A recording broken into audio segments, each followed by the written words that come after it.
what I'd like to do is give you some impressions I have of the Chief Bemidji Statue Project and why it's important. This is a portrait of the artist as a younger man. It's in plastic.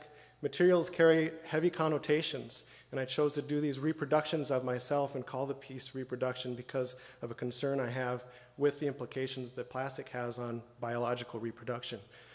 This is a more traditional figurative sculpture. This is the Freedom Defenders Veterans Memorial. This is Chuck Lindbergh. I saw a picture of him recently as an older smiling man holding a dog, and I wonder about him in that scene versus holding a flamethrower and what that represents. Tim Knapp works at the transfer station. He crushes thousands of bicycles a year. He made this piece for the Bemidji Sculpture Walk. It's sort of a you are what you throw away sort of piece, and this is a fantastic piece of figurative sculpture. Tim's a really nice guy. If you haven't met him, say hi to him when you're at the transfer station. These are some recently famous Sculpture Walk residents. Everyone knows Gaia. What's important about Gaia is that it caused us to create this conversation about what our values are and what needs to be seen and not seen, what we really want to envision our local community to be like. What I'm sad about is my favorite piece, Ancestors, Jason Clark's piece. Jason will be leaving us because of cutbacks at Bemidji State, but he's a fantastic artist. These are some older, less seen. They've been around so long that we rarely see them anymore, but they exist, these figurative sculptures. This is the Muffler Man, Indian, hiding behind the tree, and then what I lovingly refer to as Zombie Lobo. And then, of course, our lumber giant. What I like about this piece, and Nicole has asked me to help her work on a photo collage, we're collecting hundreds, if not thousands, of pictures people have taken of themselves in front of Paul and Babe and creating a photo collage of this icon. This is a representation, which I think makes it very current. It's very cool. Thank you. This very well could be me.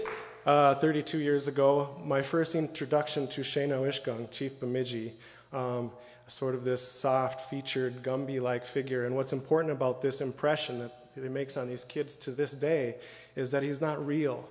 This is a story, this is a myth, figure, a cartoon, just like Paul and Babe. But you might not know this, it might seem obvious to you, it might not, but his descendants live here amongst us today.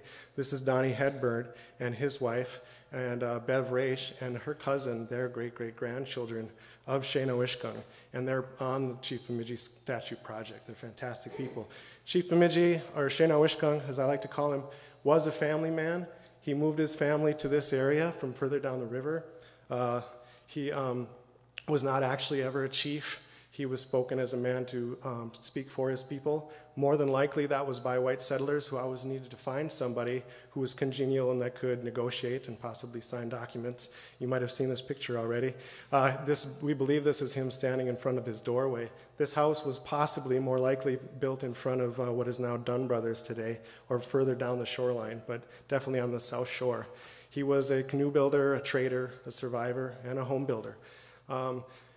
He was a marginalized person. As a Native American in his time, we fantasize about him and we repaint him the way that we want to see him. We tell stories the way we want them to be told. Blue eyes. We painted this, he's a colored man. And it's important to remember that we don't know the whole story of who he was, but we tell stories and we're responsible for those stories. This is the actual Eric Bow, the second rendition, which is still standing on the lakefront today, but it's been encased in fiberglass to help it survive.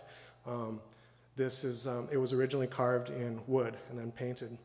And then what you'll see next is the first rendition, I can't remember the name of the artist, carved in wood shortly, I believe, after Shaynowishkung died, which was one of the largest funeral ceremonies of the time. There is a monument in Greenwood Cemetery, but he's not buried there. No one actually knows where he's buried.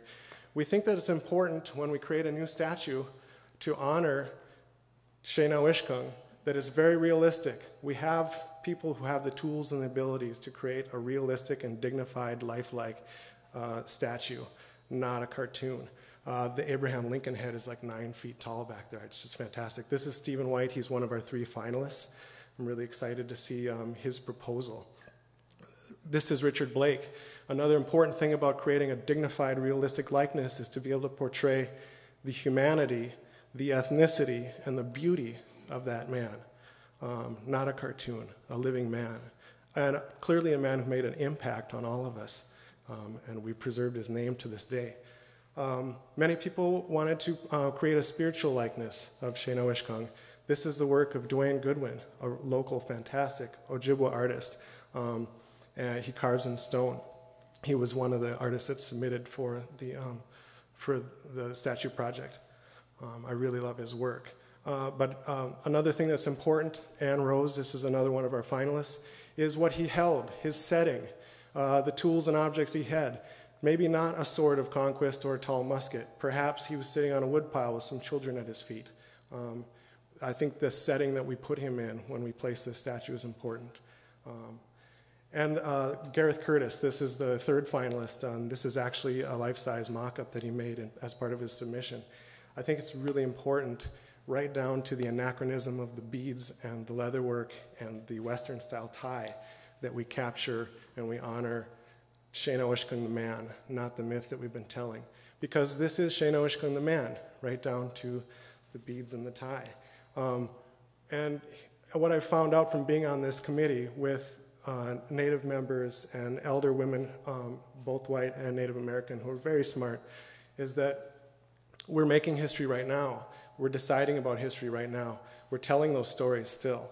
And when my daughter and I walk up to this statue versus the one that we will see in the next few years, there'll be a very different impression that it'll make on her. And I'm very proud, and I have a soft spot in my heart for this piece, and I want to preserve this piece, just like the first one in the History Center. But I'd like to present Shaynowishkung as we see him now, as we talk about him now. And we are very different right now than we were 50 and 100 years ago. And so I think that that's what's important about Chief McGee's talked about it. Thank you very much.